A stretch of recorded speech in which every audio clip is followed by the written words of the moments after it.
Poe, who is or are you ordained minister, Dr. Poe, Yes, an ordained minister yes, as well as a psychiatrist. And of course, I think that that combination brings to us this morning very, very useful information about the relationship between crime and religion. And of course, Dr. Poe, you were talking about an inmate study that has been done, and let's continue that conversation and give us as much information as you would like to give us this morning so that our audience might come to a better understanding of what we as a community can do in order to deal with some of the problems of violence that we have in our society. Right. Well, as we said earlier, we decided to include a spiritual assessment in our effort to better understand violence.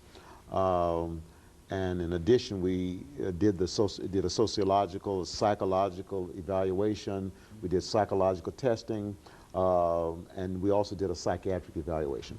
And the things that stand out the most about what we found is, as I said, we found that in many of the cases, 68% of the cases, there was an absent father from the home.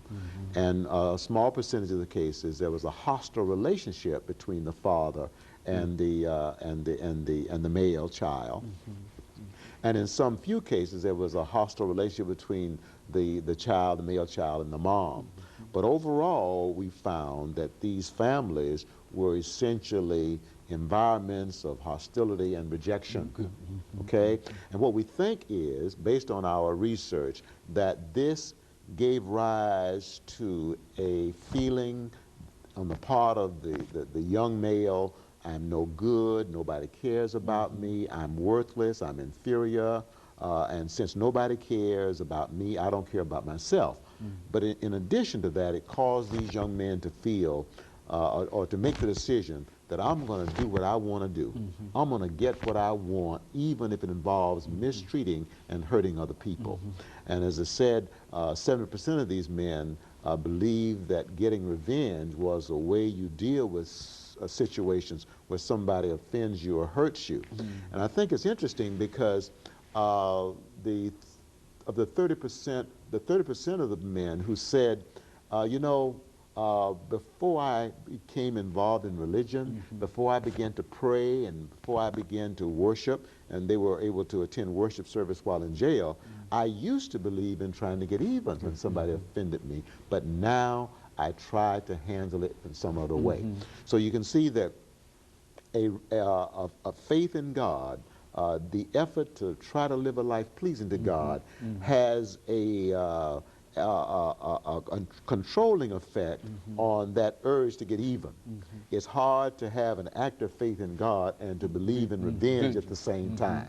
And so much of criminal behavior, especially murder, all right, so much of assaultive behavior has to do with, on the part of the person, an effort to get even with somebody that he or she thinks has offended them. So the motive of revenge is a very important motive in violent behavior. And a religious life, faith in God, participation in an active religion, trying to live a life pleasing to God, helps to put brakes on that desire to get even.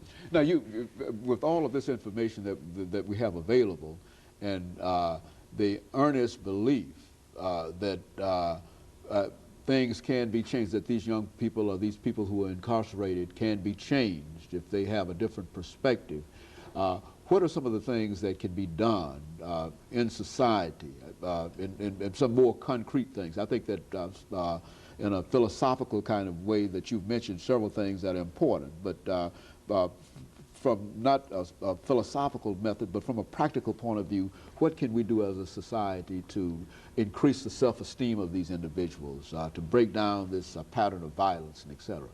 Well, I think what we need to do is to recognize the fact that we as human beings, we are much more spiritual beings than we are physical beings.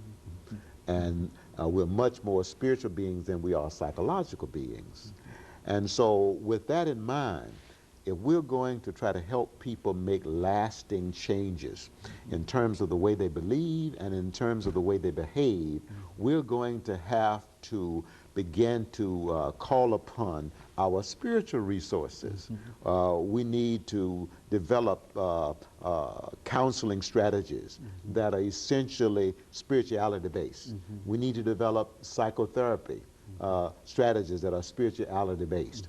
We need to develop intervention programs that are spirituality based. Unfortunately, most of our intervention, our psychotherapy, our counseling is psychologically based. You see, but we're much more spiritual than we are psychological or physical. And not only that, I would imagine you would agree that if when you find a person of the cloth involved at a metropolitan jail, he's generally there to render sort of a limited kind of service.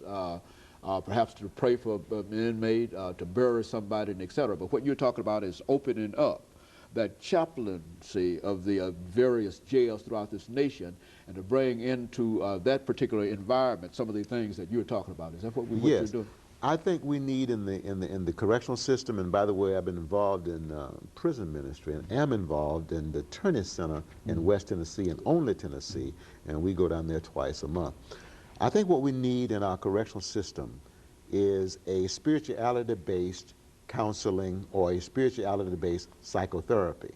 Okay? Now, what that would do is to help lead these inmates who've been so severely damaged by dysfunctional family situations, self-centered family situations, who've been so severely damaged in terms of their self-esteem or in terms of their self-image. We could begin to help them while they're in jail, while they're in confinement, to begin to alter their belief system.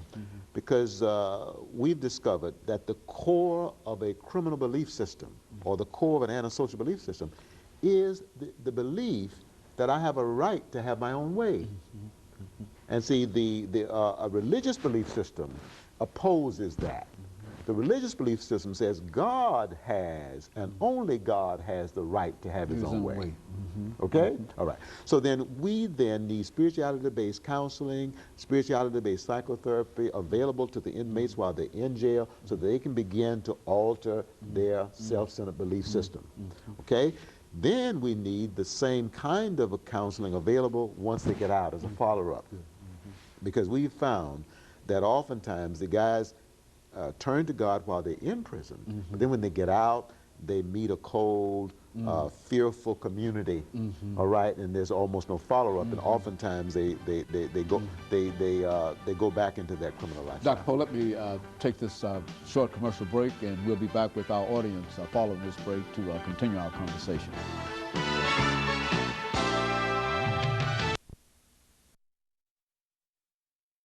The topic is crime.